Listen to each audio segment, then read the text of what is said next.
Catecismo de la Iglesia Católica.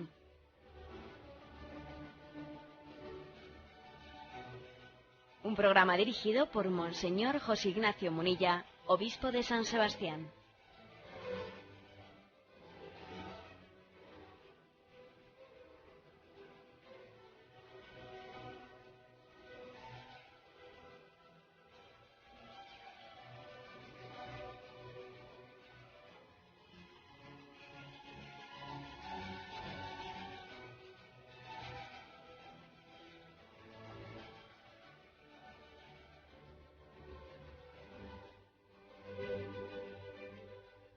Un cordial saludo a todos los oyentes de Radio María. Un día más, con la gracia del Señor, proseguimos el comentario del Catecismo de nuestra Madre la Iglesia. Y recuerdo que estamos dedicando unos cuantos programas al examen de conciencia, que es parte de esos pasos que da el cristiano en el sacramento de la penitencia, en el sacramento de la confesión. Recordáis que 5 son los pasos principales que tiene el sacramento de la penitencia: examen de conciencia, dolor de los pecados, propósito de enmienda, confesar los pecados al confesor y cumplir la penitencia. El Catecismo, en el punto 1454, dentro de lo que es la contrición, habla del examen de conciencia, que decimos que el examen de conciencia es un conocer nuestra vida a los ojos de Dios, ver si nuestra vida es agradable para el Señor, conocernos bajo su perspectiva, y por eso se nos sugiere que hagamos un examen de conciencia no únicamente bajo esa perspectiva de lo que a mí me parece de mi vida, sino dejando que el Señor me hable. Para eso recurrimos a la palabra de Dios, y desde la palabra de Dios hacemos luz en nuestra existencia. Lámpara es su palabra para nuestros pasos, y un buen examen de conciencia recurre a la palabra de Dios para conocernos mejor en qué nuestra vida es conforme a su voluntad y en qué se ha apartado de ella. Hicimos el examen de conciencia siguiendo los 10 mandamientos, y ahora estamos haciéndolo, pues si Dios quiere hoy terminaremos, pues siguiendo el examen de conciencia de 1 Corintios 13, las características de la caridad. La caridad es paciente, la caridad es servicial, la caridad no es envidiosa, no es jactanciosa, no se engríe, es decorosa, no busca su interés, no se irrita, no toma cuentas del mal. Aquí lo habíamos dejado y vamos a terminar esta parte que sigue a partir de ahora. No se alegra de la injusticia, se alegra de la verdad.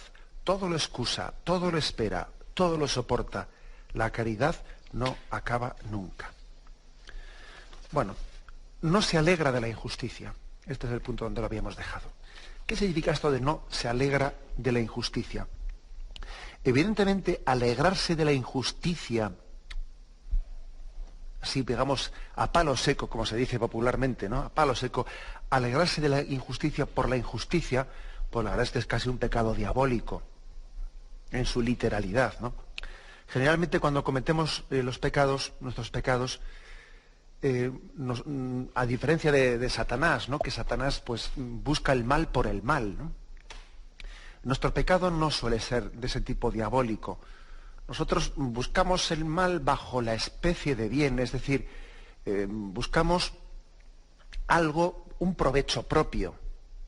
Buscamos un bien, aunque tengamos que hacer un mal para conseguirlo, ¿no?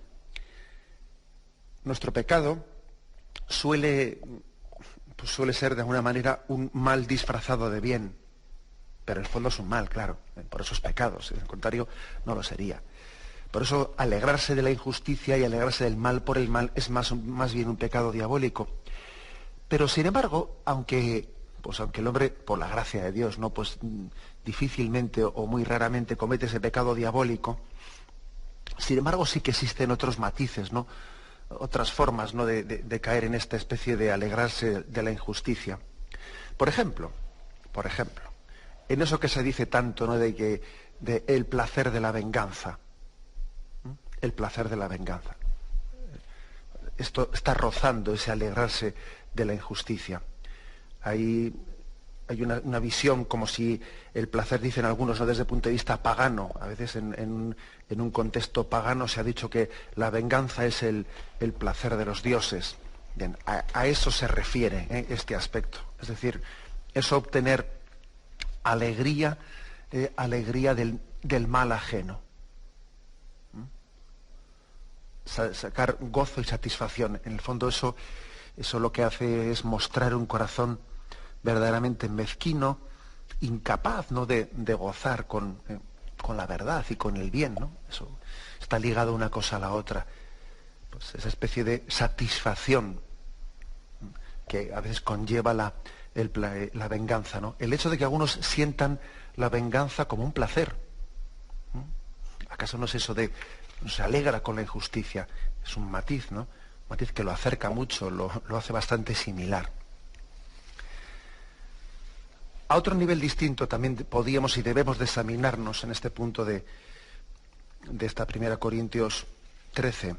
Examinarnos también que hasta qué punto hemos hecho, no digo ya un alegrarnos con la injusticia, pero sí quizás hacer un pacto con ella, hacer las paces con la injusticia, de alguna manera acostumbrarnos a ella, no rebelarnos frente a ella. Sencillamente pues eso, decir, el mundo es así y yo no puedo cambiarlo, ¿no? Y es frecuente que en el hombre haya un proceso de tentación en el que pasa de tener pues unos ideales, de ser idealista en el buen sentido de la palabra, ¿no? Un ideal de aportar su grano de arena para transformar el mundo. A veces el hombre en un primer momento de su vida ha podido tener pues un deseo de transformar el mundo, incluso de ofrecerse al Señor. Señor, me gustaría ir y entregar mi vida para la transformación de la humanidad, ¿no? Luego, ¿qué ocurre? Pues que uno se va un poco, bueno, no es que niegue esos ideales, pero sencillamente va acomodándose en la vida, empieza pues a decir que tiene que ocuparse de ciertas responsabilidades, de que el trabajo, esto, lo otro, de alguna manera hace un pacto con un estilo de vida en el que se valora a sí mismo pues por su bienestar, por su comodidad, por haber sido capaz de conseguir un determinado trabajo, porque le ha costado pues un esfuerzo grande poder llegar a adquirirlo en unas oposiciones o lo que fuera. Después está que si he comprado un coche, que si se ha metido en una casa, que si tal, que si cual. Entonces coge unas metas muy a ras de tierra, pone en ello su corazón, pone en ello sus ideales, a ello se conforma y parece que su horizonte es como si al borrico, ¿no? Al burro le ponen las orejeras y entonces ya solamente ve lo que tiene a 15 metros delante suyo. Y entonces esa perspectiva que tenía, ¿no?, de un deseo de un mundo más justo, eso se queda en sueños e ilusiones de juventud que él tuvo. De alguna manera ha traicionado, ¿no?, pues ese sentido pues idealista, en el buen sentido de la palabra, lo ha traicionado por un plato de lentejas. Se ha conformado pues a las metas de esta vida, e incluso llega a decir, bueno, pues este mundo no hay quien lo cambie, además nosotros que vamos a cambiarlo, los que tienen que hacerlo son los gobiernos, son los políticos los que tienen que hacer estas cosas, esto a nivel personal e individual no hay quien lo cambie, y eso también es un proceso que forma parte, no digo de alegrarse con la injusticia, ¿verdad?, pero sí de hacer un pacto con ella, una especie de pacto, en el que yo, es como si dijese, ¿acaso soy yo el guardián de mi hermano? ¿Acaso yo soy quien para cambiar lo que ocurre en este mundo? Hay pues, ¿no?, un peligro frente al que tenemos que examinarnos, una cierta connivencia con el mal, de muchas formas, a muchos niveles, pero también no olvidemos que hay una connivencia con la injusticia desde el momento en que nos acostumbramos a convivir con ella y sin indignarnos, sin escandalizarnos de la injusticia, sino haciendo pues una especie de pacto de convivencia con ella. Bien, el siguiente punto dice, no se alegra con la injusticia, se alegra con la verdad. Se alegra con la verdad. Qué importante es que examinemos este aspecto, ¿no? Que nos examinemos de nuestras faltas de sinceridad, de nuestras mentiras, de nuestras hipocresías, de nuestras faltas de lealtad, de nuestras faltas de apertura a la verdad, con todas sus consecuencias. El hombre, el cristiano, el discípulo de Jesucristo se alegra con la verdad. Primero, digamos que no es escéptico. Eso es importante. Acordaros de que Pilato le dice a Jesús con ese tono escéptico, ¿y qué es la verdad? A ver, ¿y qué es la verdad? ¿Existe la verdad? Cada uno tiene su verdad. Hay tantas verdades como hombres hay en el mundo, ¿no? Cada uno se hace una verdad a su medida, a su conveniencia. Eso si os dais cuenta, eso que dijo Pilato es absolutamente pues, el mal de nuestros días y de nuestro momento, ¿no? El no creer en la verdad. El pensarse que la verdad se adecúa a mí. No soy yo el que tengo que adecuarse a la verdad, ¿no? En el fondo es un no creer en la objetividad, en que este mundo está creado por Dios. Está creado somos creados a su imagen y semejanza, ¿no? Y en este mundo existe la huella de Dios en la propia ley natural, lo cual supone creer en una verdad ante la cual tenemos que adecuarnos para ser felices. Bien, pues frente a eso no, estamos en un mundo lleno de subjetivismo, de relativismo, en el que pretendemos negar la propia existencia de la verdad. Esa frase escéptica de Pilato, ¿y qué es la verdad? Y la tenía a un palmo de sus narices. Jesucristo es la verdad. Y lo tenía muy cerca de sí cuando formuló esa especie de pregunta escéptica, pregunta que no buscaba una respuesta, por cierto, porque hay preguntas que buscan respuestas y preguntas que se hacen para autojustificar, pues el propio estado de escepticismo. Pues ese es el caso. Uno enseguida se da cuenta cuando alguien viene preguntando porque busca saber, quiere la verdad y pregunta con deseo de encontrar la verdad. Hay otras preguntas que sencillamente lo que buscan es echar tinta como los pulpos para que allí no se vea nada. Eso se nota enseguida en el tono, en la manera en la que alguien pregunta. Si busca la respuesta, a mí me ha ocurrido en ocasiones que se acerca a una persona, hace una pregunta en este tono, bueno, tú intentas empezar a responder y en cuanto que él ve que la pregunta que ha hecho tiene respuesta, ya no le interesa la respuesta que le estás dando. Busca otra pregunta sin haber escuchado, sin escuchar la respuesta que le estás dando. Pero tú no habías preguntado, pues ahora escucha la respuesta. Entonces, ¿para qué preguntabas? ¿Para justificarte? ¿Para de alguna manera confirmar tu escepticismo? Se alegra con la verdad. Es el cristiano, el discípulo de Jesucristo, busca la verdad, sabe que esa verdad existe y que su felicidad consiste en adecuarse a ella, no en hacerla a mi medida, no en acomodarla, no en deformarla para que me resulte más cómoda, ¿no? Es que es así. Es mi pie el que tiene que adecuarse al zapato, ¿eh? Y no el zapato el que yo tengo que romperlo para que se adecue a mi pie. Esta es, por lo tanto, una afirmación importante. Que no queremos decir con esto, a ver, entendedme, no queremos decir que la verdad pues tenga que ser echada, un instrumento arrojadizo, ¿no? Para echarlo en cara de nadie. No.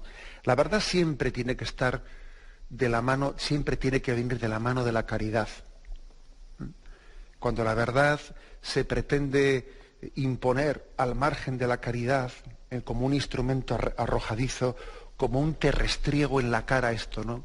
Pues esa verdad, la verdad es que, y valga la redundancia, tiene apariencia de verdad, pero está divorciada de la caridad y no es la verdad auténtica de Jesucristo. La verdad auténtica de Jesucristo es aquella en la que verdad y caridad están eternamente desposados, no para siempre están desposados. Y lo que Dios ha unido, que no lo separe el hombre. Porque es muy frecuente encontrarte pues, a personas que en nombre de la verdad faltan a la caridad. Pues eso, te echo en cara esto y te vas a enterar, te voy a recordar aquello que tú... Bueno, en nombre de la verdad faltan a la caridad. También puede ocurrir lo contrario, que a veces en nombre de la caridad se falte a la verdad. Es que por la paz de una Ave María hay que tapar esto y tal, pues para que el chico no lo pase mal. Oiga, mire usted, o sea, no recurra usted al argumento de la caridad para faltar a la verdad. Las dos cosas pueden ocurrir, ¿eh? Y creo que además las dos cosas ocurren también en esta cultura nuestra, que uno recurre a la caridad, a la verdad para faltar a la caridad, o se agarra a la caridad y falta a la verdad. Verdad y caridad se funden en Jesucristo. Cristo es la verdad y Cristo es el amor.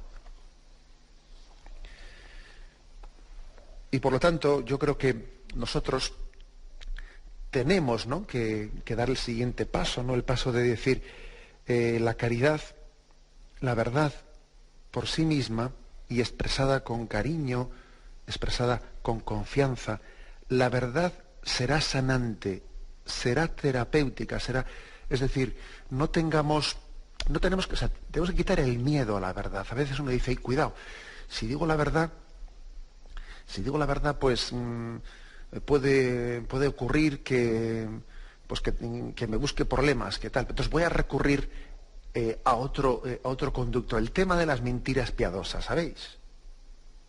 Las mentiras piadosas pretenden justificarse como un decir, pues la verdad puede hacer daño, pues la verdad va a hacer daño, y entonces yo se supone que soy más papista que el Papa y yo voy a ver de qué manera vendo las cosas para que la verdad no haga daño. Oye, tú confía en la verdad. Confía en la verdad. ¿A ver si te crees tú que tú vas a presentar las cosas de una manera distintas a la verdad para que sean menos dañosas? Confía en el poder de la verdad. Dila con cariño, es verdad. Dila con caridad. Expresa una verdad no con acritud, pero confía en la fuerza de la propia verdad. Y no caigas en esa tentación de las mentiras piadosas, que es tener miedo a la verdad. No tengas miedo a la verdad. Que muchas veces no. Pues cuando alguien recurre a la mentira piadosa, lo que hace es un camino mucho más largo y al final para buscarse más problemas. Más problemas. La verdad es cierto que puede ser también, a veces nos exige pues una mortificación propia, exige un olvido de nosotros mismos, un superar, ¿no?, pues nuestro propio pecado de subjetividad, ¿no? Pero al final es el camino más corto. Aquello que decía aquel, ¿no?, que más vale ponerse una vez rojo que 20 veces amarillo. ¿Qué quiere decir? Pues evidentemente quiere decir, mira, aunque la verdad pueda resultar mortificante, ¿no?, aunque la verdad nos pueda dejar en vergüenza en un momento determinado, aunque pueda suponer tener que superar el amor propio, tener que romper nuestra imagen delante de los demás, tener que humillarnos, ¿no? Todo eso es sanante. Todo eso forma parte de una terapia de Dios en la que nos purifica. Cuando uno por amor a la verdad y por respeto a la verdad tiene que quedar mal delante de los demás, ¿no?, o hacer entre comillas, el ridículo, pues sencillamente por reconocer una verdad, ¿no? Eso es sanante, es sanante. No hay que olvidarse de que es el Espíritu Santo el verdadero director espiritual de nuestra vida, y cuando por respeto y amor a la verdad, pues por lo que sea nuestra imagen queda mal, y ya que sé, pues caemos en una contradicción patente porque habíamos dicho una cosa y luego resulta que es otra. Y entonces uno, en vez de tapar eso, ¿no?, pues en vez de tapar, no le importa que eso quede patente y no se esconde de esa verdad, es creer y confiar, ¿no?, en que la propia verdad, que es Dios, y pues será la que me sane. La verdad os hará libres, que es uno de los textos evangélicos más impresionantes, ¿no? La verdad os hará libres. No busques otro camino de libertad aparentemente más corto, menos mortificante, que al final va a ser mucho más largo. La verdad os hará libres. No te importe desnudarte ante Dios y ante los demás. No te importe que quede patente, pues no te importe mostrar tu debilidad. A veces aquí siempre a tapar la debilidad, ¿no? Que no me vean los puntos débiles. Y para eso a mentir, ¿no? Cuando uno recurre a mentir para tapar los puntos débiles, ¿no? La verdad es que yo creo que cae en una tentación tremenda. Se alegra de la verdad, el amor de la verdad, el amor a la verdad, la confianza en la verdad, en el poder que tiene la verdad por sí misma. Que las cosas se imponen por su propia fuerza, ¿no? Por su propio peso. Bien, tenemos un momento de reflexión y continuamos enseguida.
La caridad nos alegra de la injusticia, se alegra de la verdad.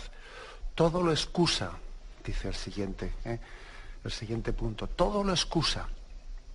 No vamos a insistir mucho en este punto porque de alguna manera cuando hablamos de que la caridad no toma cuenta del mal, pues bueno, pues también hablamos de los aspectos principales, ¿no? De este todo lo excusa. Es importante que nos examinemos de nuestra resistencia al perdón, de nuestro rencor, de esa dificultad de pasar página en nuestra vida, pasar la página, ¿no? Y no quedarse ahí, pues casi como esclavos del pasado. Dice la Sagrada Escritura que el Señor es lento a la cólera, es rico en misericordia. Vive sin misericordia, rico en misericordia. La verdad es que creo que es importantísimo pedir al Señor esa gracia del pasar página en nuestra vida. Seguro que según estoy diciendo esto, pues más de un oyente estará diciendo, ¿no? Pues que cuánto me gustaría a mí, pues, pasar página, que no esté continuamente el pasado martillándome en el presente, que no esté el pasado incapacitándome, ¿no? Pues para amar en plenitud en el momento presente.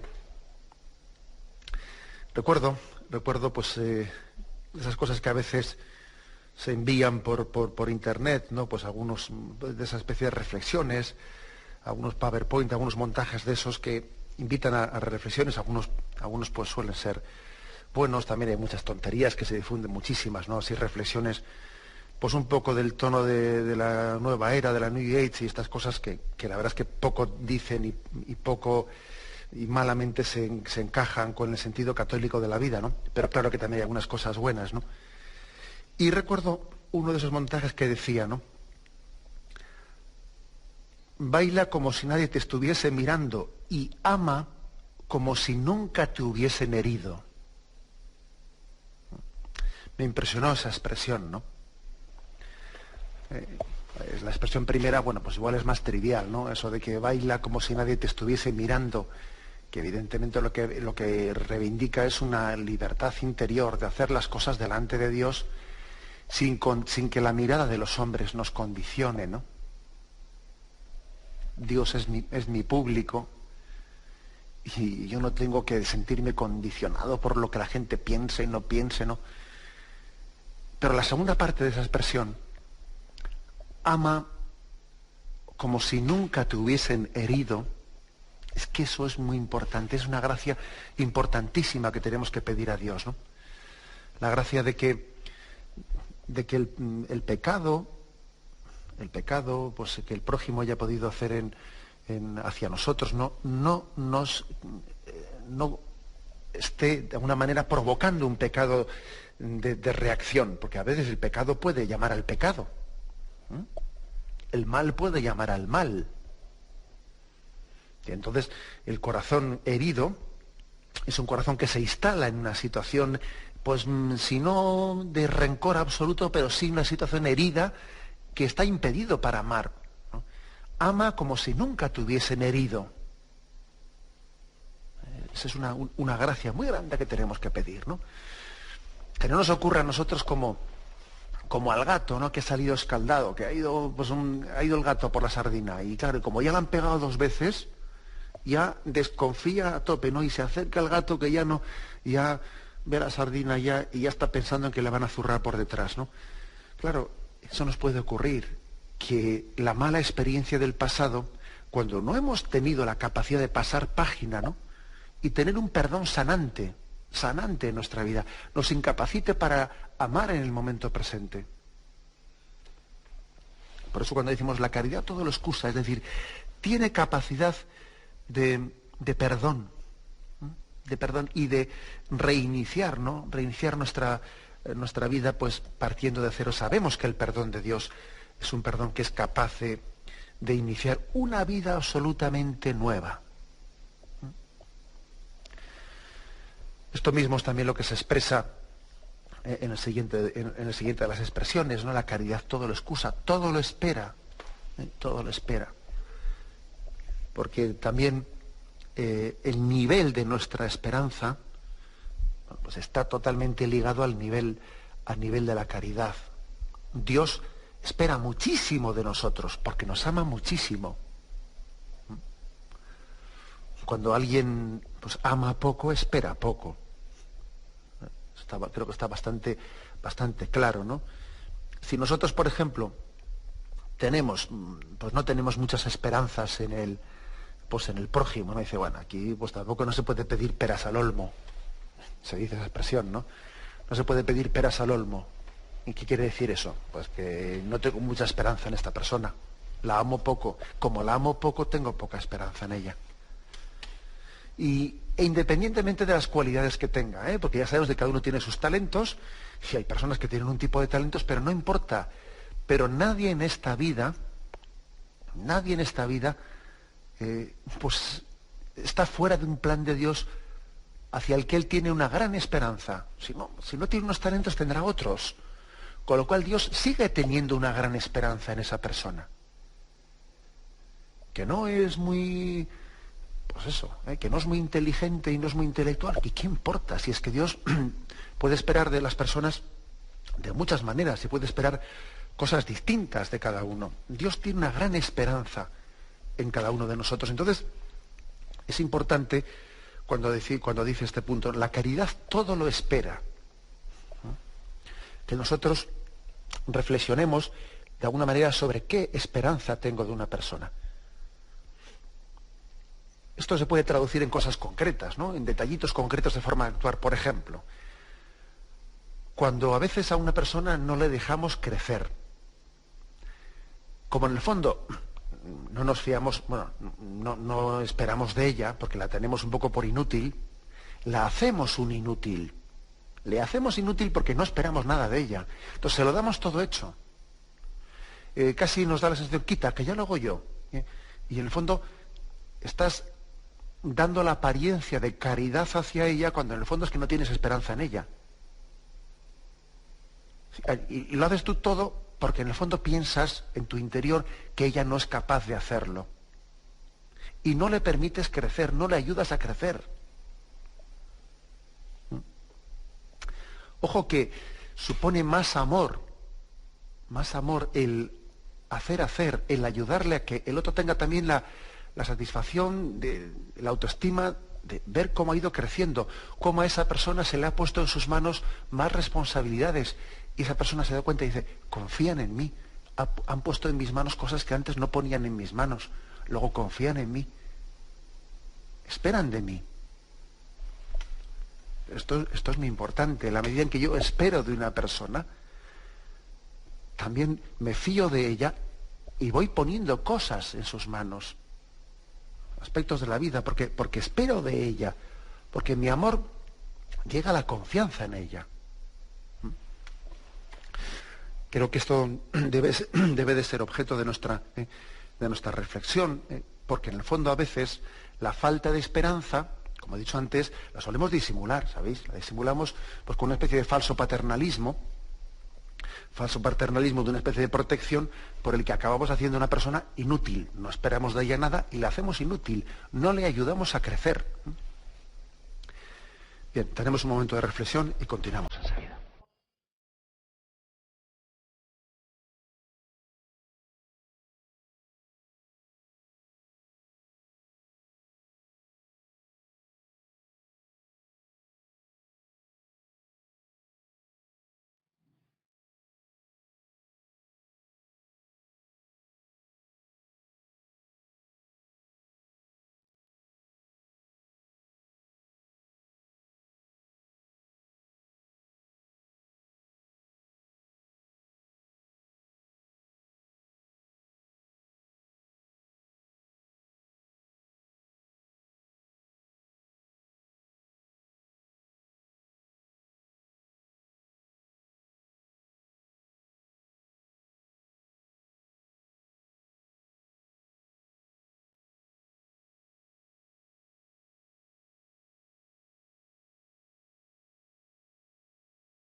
Y termina este examen de conciencia al cual San Pablo pues, nos está introduciendo en él, ¿no?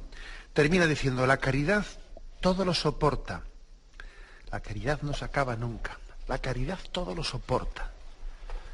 Es un momento para examinarnos de nuestros cansancios, desganas, apatías, aburrimientos, desalientos, decepciones, etcétera, etcétera, ¿no?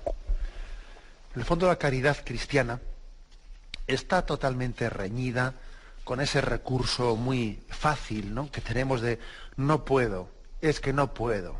¿Qué hay? Pues enseguida estamos ya olvidándonos de que cuando Dios nos pide algo, nos da su gracia para ello. El Señor nunca te deja, nunca te embarca y te deja solo. Él te asiste con su gracia. Ese recurso así victimista, no en el más sentido de la palabra, ese recurso del no puedo, es que no puedo, pues se olvida de aquello que dice Pablo, ¿no? Todo lo puedo en aquel que me conforta. La gracia de Dios no te dejará nunca de su mano. Lánzate, ¿no? Y el Señor será tu luz. Es por lo tanto una confianza en la gracia. Y es impresionante ver, pues lo que ha sido, por ejemplo, la fuerza de los mártires, que no es proporcional a un voluntarismo, al que ellos hayan sido unos machotes, ¿no? Que los mártires no han hecho lo que han hecho pues por haber sido unas personas. Muchos de ellos han dicho claramente que no tenían madera de mártires. Santo Tomás Moro, me estoy acordando, ¿no?, que decía él cuando estaba en el torreón allí preso antes de haberle juzgado y condenado a muerte, decapitado, él decía, yo no tengo madera de mártir. Claro, es que el martirio es una gracia de Dios, porque la gracia te sostiene. El cansancio, esa especie de miedo, desaliento, es una falta de confianza en la gracia. Fijaros lo que la lectura de la segunda carta del apóstol San Pablo a los Corintios, el capítulo 4, versículo del 7 al 15, que leemos el día de Santiago apóstol, pues el primero de los apóstoles mártires, leemos, ¿no? Este tesoro lo llevamos en vasijas de barro, para que se vea que una fuerza tan extraordinaria es de Dios y no proviene de nosotros. Nos aprietan por todos los lados, pero no nos aplastan. Estamos apurados, pero no desesperados. Acosados, pero no abandonados. Nos derriban, pero no nos rematan. En toda ocasión y por todas partes, llevamos en el cuerpo la muerte de Jesús, para que también la vida de Jesús se manifieste en nosotros. Qué fuerza tan grande no tiene estas expresiones de San Pablo. San Pablo había visto en su vida cómo pues, él sabe lo que sus fuerzas pueden dar de sí, mira su historia y dice, a mí la fuerza de Dios me ha sostenido, de lo contrario es que no me lo explico, ¿no? Por eso él dice, todo lo puedo en aquel que me conforta, y si me dejo de su mano, pues no soy nada, ¿no? Pues un alfiler es capaz de asustarme, y sin embargo, sostenido por su gracia, pues es capaz de adentrarse, ¿no?, en medio de la refriega, en medio de la batalla. Por lo tanto, todo lo soporta, es la capacidad de aguante, la capacidad de encaje en la vida. La caridad nos da capacidad de encaje, ¿no? Y no nos asusta, es decir, nos da capacidad de no asustarnos ante la cruz. Diciendo, ¿y cómo haré? ¿Y si seré capaz? ¿Y cómo soportaré? ¿Y si me dice el médico qué? Y no sé qué. Oiga, mire usted, si el Señor le pone en un camino, Él le dará la gracia. Él le asistirá. No voy a estar yo ahora calculando si tengo fuerzas para. Quiero que al mismo tiempo, otro aspecto bajo el que examinarse en esta indicación de que la caridad todo lo soporta, es la importancia de la perseverancia, examinar nuestra perseverancia. Porque es que es también muy típico, ¿no?, de esta generación, de este momento en el que estamos, pues ilusionarse y luego cansarse, hartarse, ¿no? Y tener poca perseverancia para llevar hasta el final, ¿no?, la vocación de Dios. Me ilusiono, pero claro, me ilusiono por amor propio. Me ilusiono pues porque era una meta novedosa para mí y entonces, bueno, pues como voy a explorar metas nuevas, pues eso me da una ilusión. En el momento en que ya comienzo a conocerlo, pues ya me harto un poco y ya a por otra cosa, ¿no? Pues eso también yo creo que debe de entrar este aspecto aquí, ¿no? En ese todo lo soporta.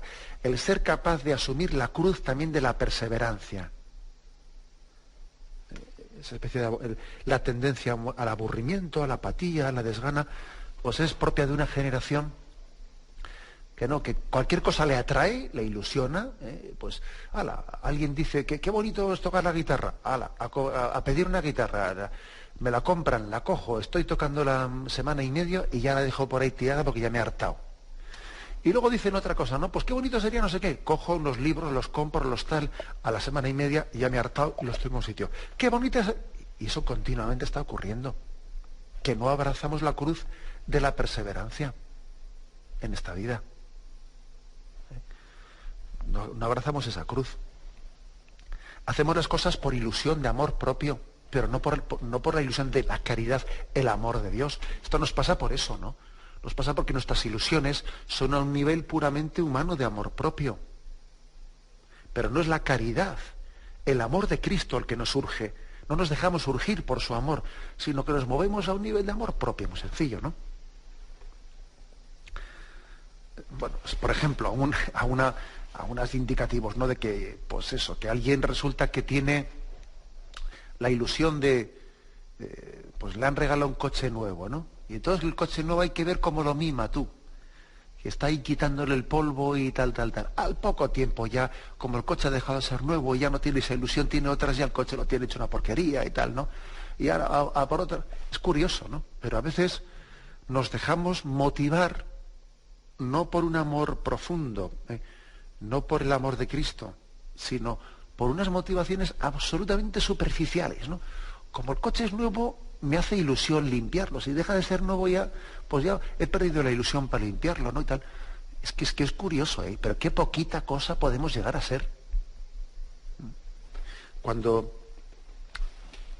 no dejamos que Cristo, que sea su amor profundo a la verdad y al amor al bien, ¿no?, y el deseo de servir a Dios y servir al prójimo, el que sea la motivación de nuestra vida, pues los móviles por los que nos movemos, y valga la redundancia, ¿no?, las motivaciones de nuestro de nuestro movernos a hacer algo, pueden ser, pero una pequeñez, pero es tremendo. Hay que examinarse pues también aquí de esa dificultad para la perseverancia, esa dificultad de movernos por motivaciones últimas, verdaderas, ¿no? Por el bien en sí mismo, por la gloria de Dios, por el servicio a nuestros hermanos, no por ilusiones humanas que hoy son y dentro de un cuarto de hora van a dejar de ser. La caridad todo lo soporta, pues dice aquí San Pablo, todo lo soporta, tiene capacidad de encaje. ¿No? Suelen decir que no es mejor boxeador el que más tortas da, sino el que tiene capacidad de recibirlas y no venirse abajo enseguida. Tiene capacidad de aguante, de soportar. La caridad no se acaba nunca. Concluye así este examen, ¿no? de 1 Corintios 13. La caridad no se acaba nunca.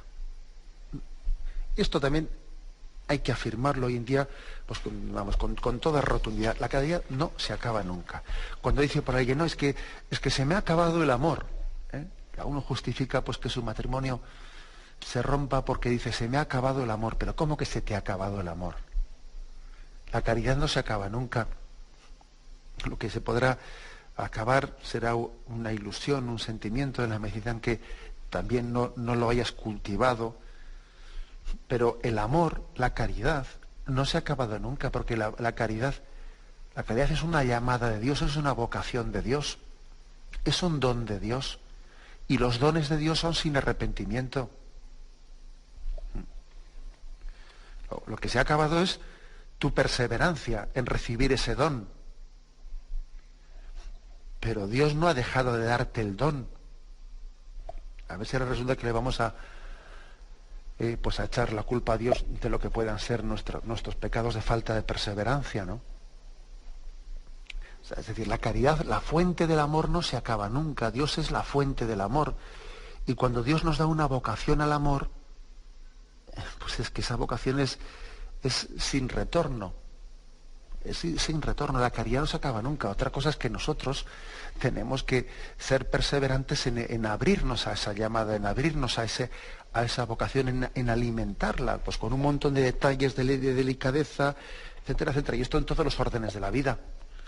Esto, pues por ejemplo, he puesto el caso del matrimonio, pero puedo poner el caso del sacerdocio, el caso de la amistad. También la amistad pues tiene que ser alimentada, tiene que ser cuidada. Un montón de cosas, ¿no? Pero el principio vale para todas.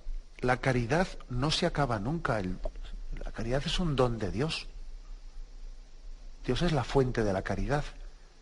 Y los dones de Dios, son sin arrepentimiento. Dios no se arrepiente de habernos dado una vocación al amor nunca. Así concluimos. Pues hemos dedicado pues unos cuantos programas al tema del examen de conciencia. Todavía aquí el punto 1454 propone más cosas, propone servirse de Romanos 12:15, de Gálatas 5, de Efesios 4:6. Sería quizás excesivo que interrumpiésemos tanto tiempo el ritmo de la explicación del sacramento de la confesión. En todo caso, como cuando lleguemos al capítulo de la moral, allí también hablaremos de muchos aspectos de los que hemos explicado aquí someramente en el examen de conciencia que hemos hecho. Y de esta forma, habiendo dedicado pues unos días al examen de conciencia de los 10 mandamientos y otros días a este de 1 Corintios 13 sobre cómo es la caridad cristiana, bueno, pues ya continuaremos, Dios mediante, a partir del próximo día, ya en el punto 1455, continuando en lo que son los actos del penitente en el sacramento de la confesión. Bien, tenemos el tiempo cumplido y me despido con la bendición de Dios Todopoderoso, Padre, Hijo y Espíritu Santo, descienda sobre vosotros. Alabado sea Jesucristo.